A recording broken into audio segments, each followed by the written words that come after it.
UPSC का examiner एक ही question में मल्टीपल ट्रैप्स यूज करता है बच्चों को फेल करने के लिए। यूपीएससी प्री 2022 का ये सवाल देखिए और देखिए यहां पर दो ट्रैप यूज हैं।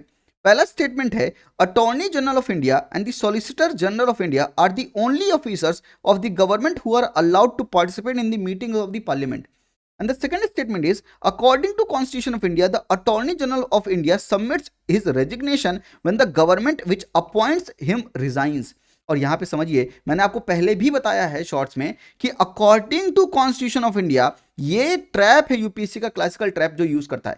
बाकी स्टेटमेंट एकदम सही है। Attorney general of India submits his resignation when the government which appoints him resigns, ये स्टेटमेंट सही है, पर this is not according to constitution. I hope you got the point. Examiner कितना बढ़िया प्ले करता है कि सिर्फ according to constitution of India लिखकर बाकी स्टेटमेंट पूरा सही लिखा हुआ है, लेकिन ये कॉन्स्टिट्यूशन के अकॉर्डिंग नहीं है, कॉन्स्टिट्यूशन में मेंशन नहीं, कॉन्स्टिट्यूशन में नहीं दिया हुआ है, इसलिए second statement is a wrong statement. और अगर पहला देखेंगे, क्या ये सिर्फ ओनली ऑफिसर्स हैं गवर्नमेंट के जो कि पार्लियामेंट्स की मीटिंग में पार्टिसिपेट करेंगे, यानी ये एक्सट्रीम स्टेटमेंट है। तो यहां पर जो ट्रैप यूज किया है वो एक्सट्रीमिटी का ट्रैप यूज किया है, यानी पहले स्टेटमेंट को एक्सट्रीम बनाया है, सेकंड स्टेटमेंट में according to the constitution of India इस ट्रैप को यूज किया है, और इसका आंसर होगा नीदर वन नॉर टू। इस तरह से बच्चों को फंसाकर एलिमिनेट करने का काम करता है यूपीएससी एग्जामिनर। सतर्क रहें, सावधान रहें, प्रीवियस ईयर क्वेश्चंस का ढंग से एनालिसिस करिए।